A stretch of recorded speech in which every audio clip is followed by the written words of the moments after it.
Hello, everyone. Today we're going to read Cranberry Christmas by Wendy and Harry Devlin.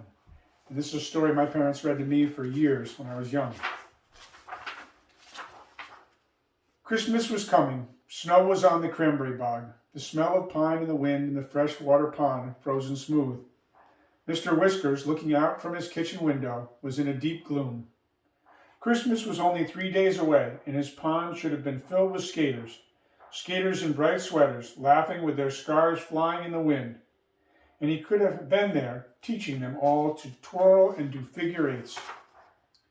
But old Cyrus Grape had changed all that. He had moved next door to Mr. Whiskers, into the stone house on the rise, and claimed that the pond was on his land.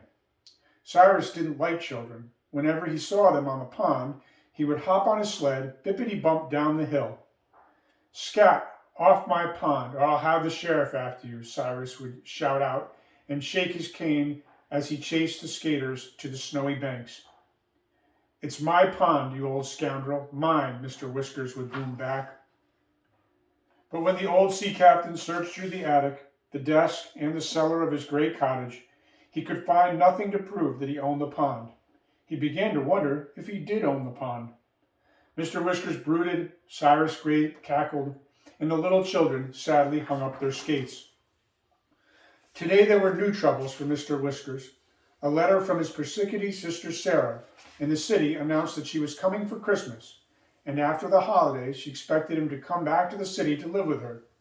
"You can't take care of yourself. Your house looks like a shipwreck, and your money box is always empty," she scolded in her letter. Mr. Whiskers frowned. He liked the way he took care of himself. In the summer, he clammed and felt the water and sand on his bare feet. In the winter, he ice skated with the children all around him like a school of fish. To think of leaving Cranberryport, the idea of living in the city with Sarah and her striped cat, made Mr. Whiskers fuming. He took his troubles to Maggie and grandmother, who lived in the farmhouse on the other side of the dunes. "Suffering codfish, what can I do?" He waved his letter in their kitchen. When Grandma heard Miss Whiskers' news, she held her head. "A guest at Mr. Whiskers' jumbled house? You haven't borrowed my broom since summer," she chided. "I swept in the spring," said Mr. Whiskers, looking at the ceiling. Grandmother shook her head. She and Maggie didn't waste time. Mr. Whiskers certainly needed help. In a few minutes, loaded with grandmother's soap and polish, and bristling with brooms and brushes, all three took the path to Mr. Whiskers' house, over the dunes on the ocean side. They went to work. How they worked! Maggie washed windows, Mr. Whiskers scrubbed the floor, Grandma dusted and gave orders. "What's this behind the couch?" "Lobster pots," Mr. Whiskers answered. "What's this in the bathtub?" "My shell collection," growled Mr. Whiskers. "Out with them all," ordered Grandmother. Mr. Whiskers grumbled about persnickety sisters and certain grandmothers, but he did as he was told. It was the end of the second day of helping Mr. Whiskers that the accident happened. Maggie had trimmed the pine tree and baked her favorite cranberry cookies. She had just put the last pan away when she heard a loud crash in the pantry. Suddenly, there were Mr. Whiskers' feet sticking right through the ceiling. Maggie raced upstairs. Poor Mr. Whiskers. With help from Maggie, he groaned and pulled himself up. It was then that Maggie spied the dusty black and gold box between the floor and the ceiling. Certainly they pulled it out into the light. "A treasure, Mr. Whiskers?" said Maggie with shining eyes. "Not in my house," sighed Mr. Whiskers as he carried the box downstairs. He was right. It was filled with photographs and dusty old papers.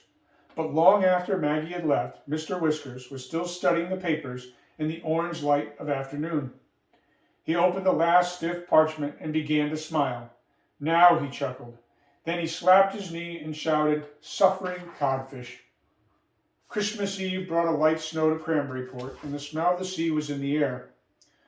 Mr. Whiskers' sister, Sarah, was a round, brown-eyed woman with a flowered bag. She arrived from the train station in Cranberryport's only taxicab. Mr. Whiskers hugged her and introduced Sarah all around. She turned, stared at the cottage. "How clean your windows are, brother." "I love to shine the blinking things," he boomed. Grandmother sniffed, and Maggie laughed. But when Sarah went inside the cottage, she could scarcely believe her eyes. She had never seen such a beautiful sight. The wooden table was polished and set with holly and red candles. The Christmas tree was a celebration of seashells. There had been no money for ornaments, so Maggie and Mr. Whiskers had painted the shell collection. It glistened with silver and gold. There were chains of snail shells, silver clam shells, and a gold starfish on the top. Sarah clapped her hands. "Brother, you are a wonder." Mr. Whiskers smiled behind his whiskers.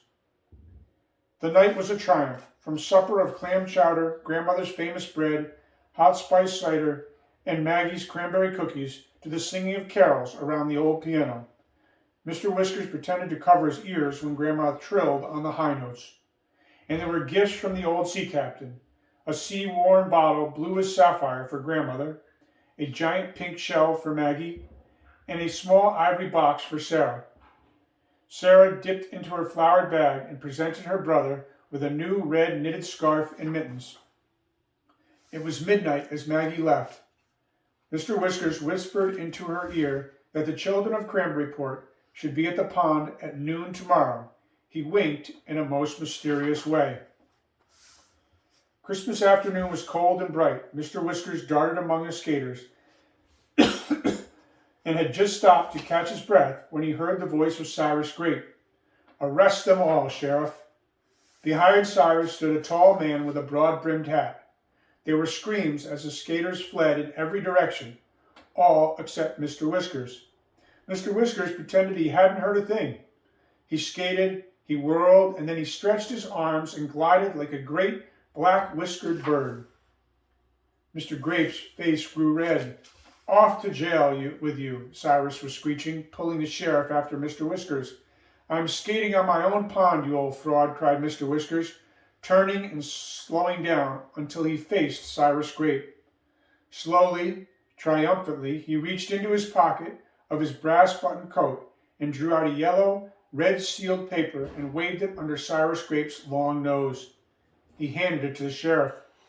The sheriff studied it carefully and looked at Mr. Grape. "This paper proves the pond belongs to Mr. Whiskers," he said. "You, sir, are trespassing on Mr. Whiskers' pond." Cyrus Grape turned a deep red and roared with rage. He wound his muffler around his face and started up the rise to his house, pulling a sled behind him. Mr. Whiskers turned to the children and raised his hand for silence.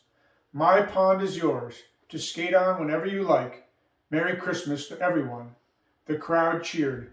Sarah whispered to him, "My goodness, you certainly can take care of yourself and all of Cranberryport, too." Mr. Whiskers offered his arm to Maggie for a turn on the ice as they skated off joyfully. "I'm a wonder," he said to Maggie, and even if Whiskers couldn't hide the smile on Mr. Whiskers' face.